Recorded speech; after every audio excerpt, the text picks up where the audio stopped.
I'll tell you what, to wrap up the show tonight, let's have a little gift for everybody, thanks to Spiderhoof, because the full 3 minutes is now up. Collaboration with Jordan Rivers and Spiderhoof.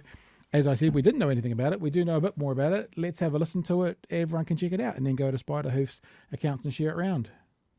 This government of greedy men are currently fast-tracking mining legislation which will cause devastation to our natural environment. Christopher Luxon's government is misusing the under-urgency rules to pass legislation without its proper due diligence.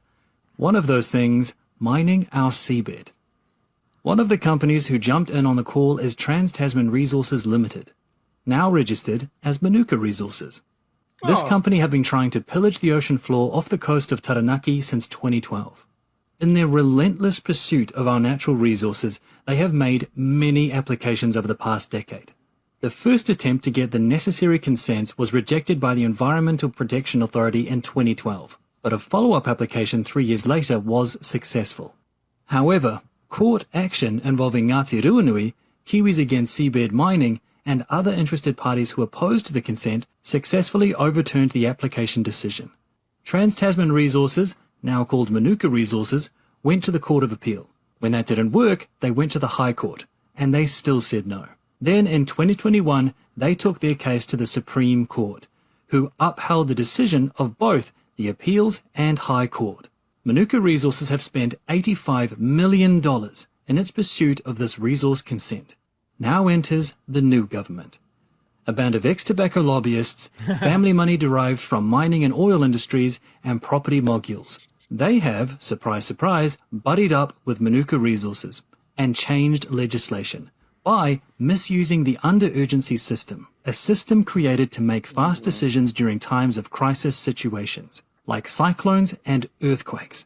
And on the Manuka Resources website, they have proudly displayed our new government's fast-track legislation to all of their shareholders, including this letter from Chris Bishop, thanking them for their help in rewriting legislation and letting them know how quickly they will proceed with their consent.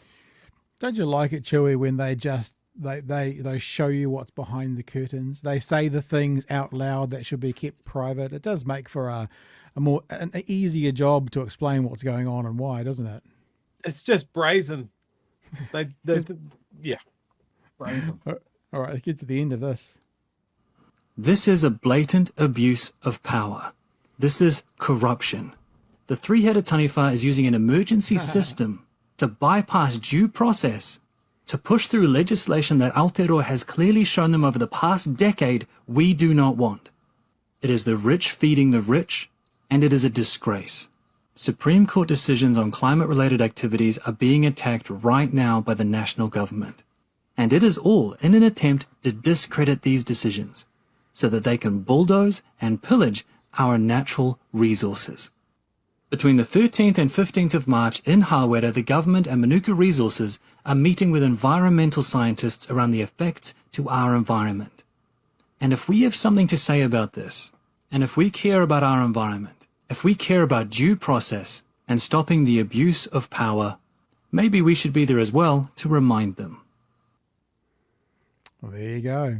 What are people saying the other week? That's what they call a call to action. New Zealand's leading investigative journalist duo, perhaps, at the moment.